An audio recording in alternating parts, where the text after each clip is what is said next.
Jo cienījamā Saeimas priekšsēdētājas kundze, jo cienījamā ministra prezidents kundze, godātā Saeima, godātie augstākās padomes deputāti, dārgie Latvijas patrioti, mīļie cilvēki.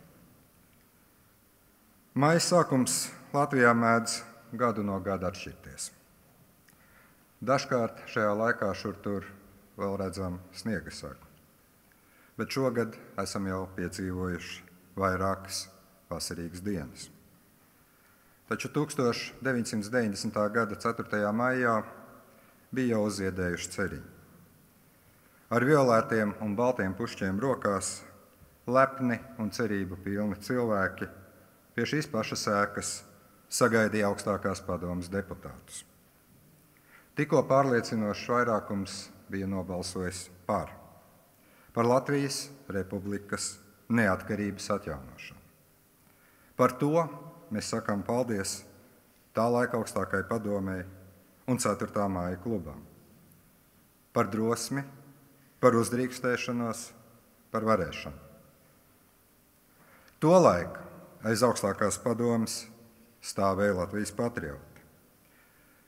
Viņi bija parādījuši, ka grib lemt un darīt paši, ka grib runāt latviski, ka grib kopt savu kultūru, ka grib redzēt patiesību, nevis 5-gadus plānus, ka grib celt Latviju, nevis studēt trūdējošu impēriju.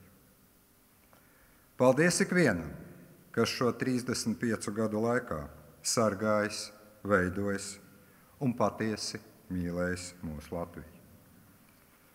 Taču šobrīd mēs dzīvojam trauksmainā laikmetā.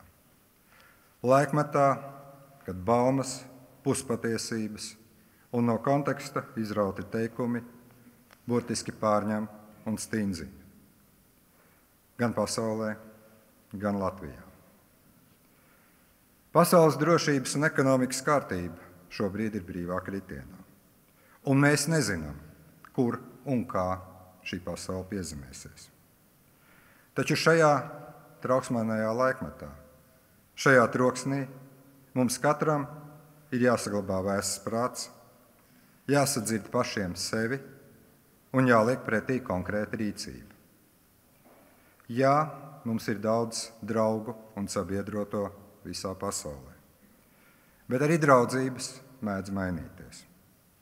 Un tad, kā tas bija arī pirms 35 gadiem, mūsu stiprais pamats ir mūsu pašu griba, mūsu pašu lēmumi un mūsu pašu darbi. Bet visstiprākais ierocis ir mūsu pašu drosme.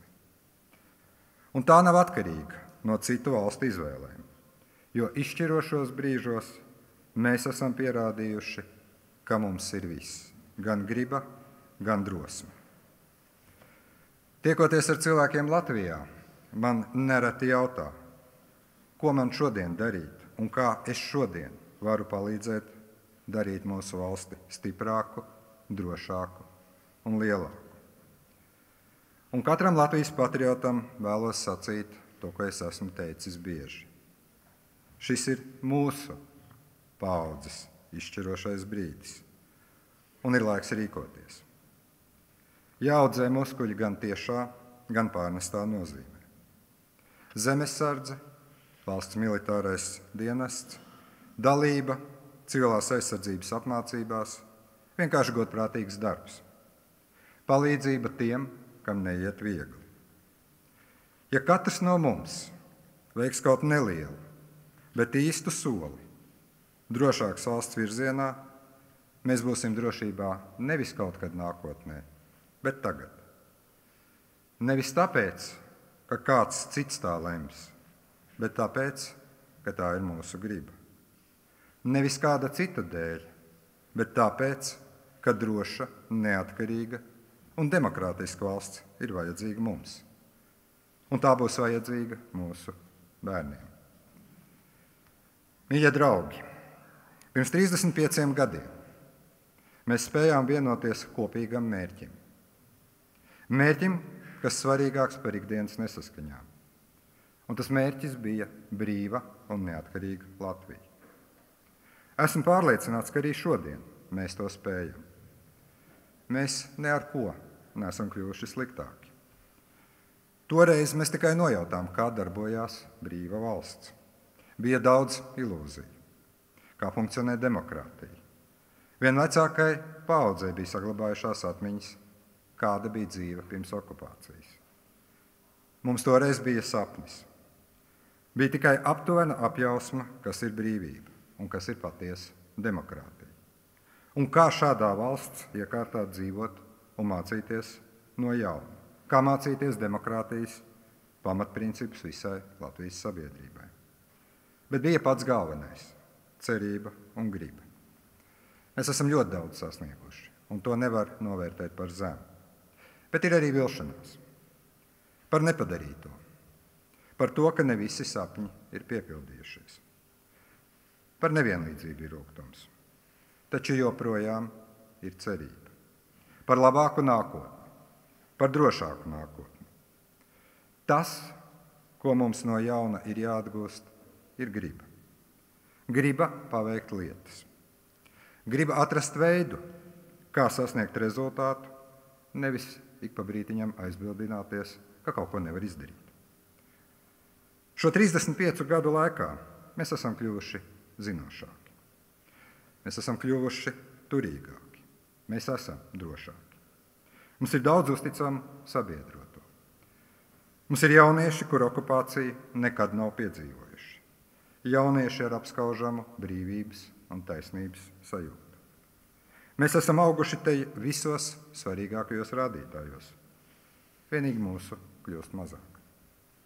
Tāpēc īpaši paldies visiem vecākiem, kas rūpējas par savu un par visu mūsu nākotni. Par bērniem. Paldies par to, ka nedrošību esat nolikuši malā un kļuvuši par medicīnas, izglītības un pat darba drošības speciālistiem vienā personā. Būt vecākam ir ļoti svarīgs darbs. Un lai šis paldies ir arī kā atgādinājums klātesošajiem, ka mums ir jāstrādā, lai ģimenēm ar bērniem būtu vieglāk un lai vairāk cilvēku izvēlētos arī šo tik svarīgo uzdevumu. Dāmas un kungi, godātie klātesošie, kad Latvija atguva savu neatkarību, man bija 17 gadi. Līdz ar to var pilntiesīgi teikt, kad es augu, tad gan nebija tā kā tagad. Un ļoti labi, ka tā. Ļoti labi, ka tagad mēs izdzīvojam savus sapņus, nevis kāda cita murgus. Laiku, kad es augu, noglabāsim vēstures grāmatās, stāstos un arhīvos. Nekad to neaizmirsīsim gan, lai nekad nekas līdzīgs kā padomju okupācija neatkārtotos. Taču šodien mēs svinam 4. māju, mūsu valsts neatkarības atjaunošanas svētkus. Jo svinēt un priecāties ir tikpat svarīgi, kā sargāt. Satiksim savus mīļos. Apsveiksim arī tos kaimiņus, ar kuriem nekad neesam runājuši. Priecāsimies kopā ar svešiniekiem, jo mērķis jau mums visiem ir viens. Mēs neesam svešinieki. Mēs visi esam savēji. Un mēs visi kopā esam Latvija. Priecīgus mūsu brīvības svētkus!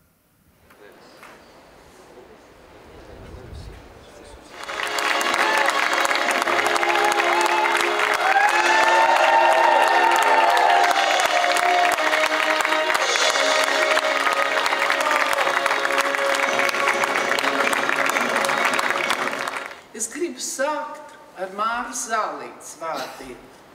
Man patika tie ļaudis, kas uguni saujā var nest. Mēs toreiz nesām uguni saujā, un mēs to turpinam darīt. Ne tikai kā gaismu, ne tikai kā drošsirdības apliecinājumu, bet kā kaut ko tādu, kas bija mūsu sirdīs, mūsu dvēselēs. Trīs māsas jūras malā stāv,